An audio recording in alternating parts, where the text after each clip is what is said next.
Salut la compagnie, c'est Jules Melon et aujourd'hui dans Impro Ciné Critique, je vais vous parler d'un film de James Gray. Ça faisait un petit moment que je ne l'avais pas évoqué sur la chaîne. Tout ceci bien sûr pour préparer la venue de son prochain brûlot au cinéma le 9 novembre prochain, Armageddon Time. J'ai décidé de revenir sur son second opus que je découvre sur le tard, sorti en l'an 2000, The Yards, sorte de drame social familial sur fond de corruption qui réunit au casting actrices et acteurs très célèbres de diverses générations. Chez les plus jeunes, Mark Wahlberg, Joaquin Phoenix, Charlize Theron et pour les plus anciens, Ellen Burstyn, Faye Dunaway et surtout le regretté James Caan. L'occasion ici de lui rendre hommage, lui qui nous a quittés il y a quelques semaines. Et l'histoire se déroule, comme souvent chez James Gray, à New York, milieu urbain souvent sombre et tout. Et on va suivre un jeune homme prénommé Léo qui sort de prison, on le voit au début dans le métro, le regard un peu dans le vague, avec une obsession, se réinsérer socialement et donc enfin travailler normalement, etc.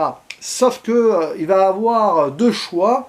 Soit accepter une formation pour devenir mécanicien machiniste grâce à son oncle de substitution, le nouveau mari de sa tante, qui possède une industrie chemin de fer, rail, enfin bon, un petit peu comme ça, de train pour les métros. Soit accepter de rentrer dans le business direct auprès de son meilleur ami, on va dire ça comme ça, Willy, joué par Joaquin Phoenix, qui s'avère être le petit ami de sa cousine, interprétée par Charlize Theron. Sauf que, rentrer dans le business, ok, argent direct, donc réinsertion plus facile, mais à quel prix? Parce que on voit qu'il y a quelques petites histoires de corruption ou autres, voire de sabotage. Léo choisit la voie la plus simple, la plus directe pour vite ramener de l'argent, rendre sa mère fière, elle qui est malade du cœur, mais en faisant cela, en fait, il va rentrer dans une spirale plus ou moins infernale lorsqu'un soir, dans une sorte de garage pour train, enfin c'est là, The Yards, c'est ça, eh bien il va y avoir quelque chose qui va se passer et il va se retrouver dans de beaux draps, tout comme son pote d'ailleurs. Mais sans en dire plus, je reste vague. Et ainsi, The Yards s'inscrit dans une sorte de tradition à la Shakespeare, une tragédie familiale avec des personnages bien marqués qui vont essayer de s'en sortir, s'associer ou devenir rivaux, plus ou moins, avec des codes d'honneur, les liens du sang. Et forcément, ça va être pénible pour notre héros Léo, qui va devoir faire plusieurs choix, mais que je ne vais pas révéler ici. Et c'est du grand James Gray. C'est un réal que j'aime beaucoup, même si j'y pense pas forcément beaucoup quand je voyage d'une filmographie à l'autre. Bon, il faut dire que j'ai vu quasi tous ces films. Maintenant, il me restera des Immigrants, dont je parlerai avant novembre. Il faudra que j'évoque The Lost City of Z aussi, parce que j'en ai pas parlé, mais je le connais, ce film. Et voilà, je reste imprégné de ce que j'ai vu de lui.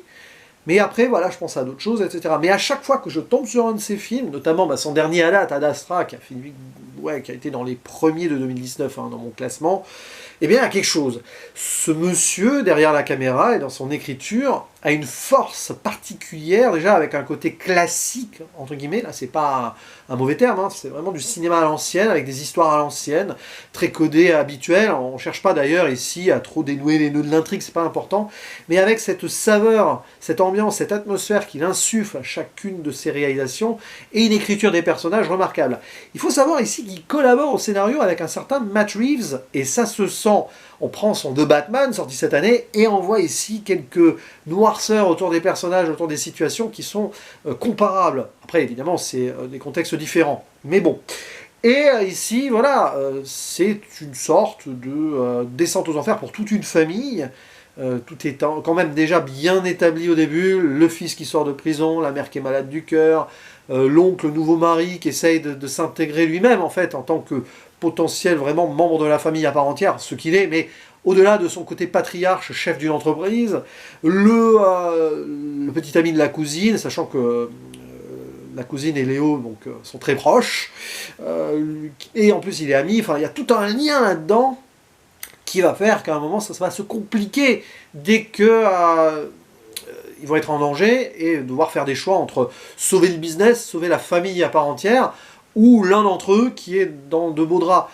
Et c'est terrible, parce qu'on voit que tous les personnages sont quand même perdus, enfermé dans des choix à faire, mais qui sont des non-choix, des dilemmes moraux qui, de toute façon, quel que soit le chemin que tu choisis, ça finira pas forcément très bien.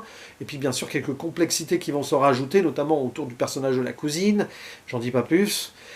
C'est très dur. Et j'ai envie de saluer James Caan d'emblée, parce que voilà, c'est un peu pour lui aussi que je fais cette vidéo. Il est brillant dans ce rôle d'oncle, de père de substitution aussi, puisque Léo n'a plus son père. Et d'ailleurs, sa cousine non plus n'a plus son père, enfin voilà, parce que c'est le nouveau mari. Et c'est intéressant de le voir ici, presque élément extérieur qui s'intègre, qui s'insuffle dans ce contexte familial, et qui de suite d'ailleurs en prend les rênes, et qui lui-même n'est pas bien dans cette idée-là. Évidemment, il gère son business de façon pas très honnête, mais il doit en subir des conséquences pour la famille derrière. Il est perdu. Tous les personnages, c'est pas difficile, ne peuvent pas trouver la bonne décision et subissent en fait par rapport à donc ce qui va dégénérer un soir donc dans ce fameux The Yards, cette voie de garage, etc. Et donc voilà, c'est un film d'atmosphère qui est mis en avant aussi par la réalisation, le côté formel absolu d'un James Gray qui va pas forcément chercher la fioriture, mais qui va faire durer ses plans, comme souvent, avec aussi un aspect très voyeur, espion, beaucoup de plans en personnage et derrière une porte, regarde, écoute. Et puis cette photographie qui va avec, noir sombre, un peu orangé par moments, qui renforce vraiment la valse hésitation d'un destin qui n'est pas vraiment favorable à chaque protagoniste. Et c'est une construction comme ça va au-delà des mots, ça se vit, c'est très sensoriel, tout en étant factuel sur des faits et des choses qu'on a déjà vues. C'est presque une sorte de film de gangster par moments, avec un Joaquin Phoenix remarquable aussi. Son personnage est passionnant parce qu'il est d'origine hispanique. À un moment, on voit qu'il veut s'intégrer dans cette famille, je ne sais pas de quelle origine ils sont, etc. C'est New York, hein, souvent des familles qui viennent d'immigration de 2 ou 3 générations maximum, voire une. Et à un moment, il y a l'un des concurrents qui est hispanique aussi, qui lui presque lui reproche de renoncer à ses origines pour se vendre au plus offrant. Il y a des petits trucs comme ça, des petits détails qui même au premier visionnage, arrivent à sortir comme ça, mais après, bien sûr, il doit y avoir une richesse à la relecture. Donc tout ceci est très fort, ça se passe la plupart du temps de nuit, des fois dans des milieux clos, avec cette mère qui reste allongée la plupart du temps, Léo qui a envie de vivre sa vie normalement, mais qui ne peut pas, c'est le fatum là, qui le rattrape, etc., etc.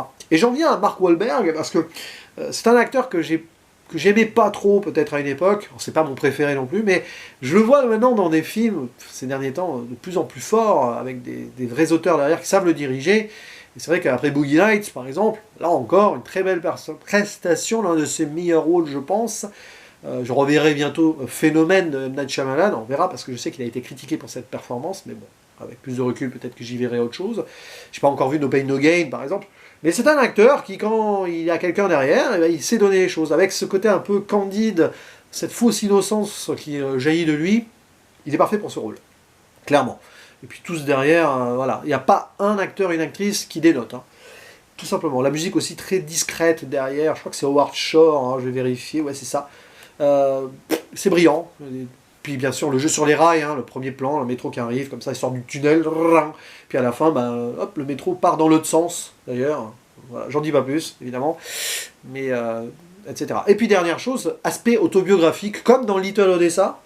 Ici, il faut savoir que cette histoire de métro, là, ce qui a pu se passer, de corruption, eh bien, le père de James Gray lui-même a été lié à cette affaire. Je ne sais pas à quelle proportion, donc c'est une histoire de père, là encore. Souvent, hein, la figure du père dans le cinéma de James Gray, quand même. Ici, il n'y a pas de père, mais il y a le père de substitution, et c'est une histoire qui s'est déroulée autour de son propre père.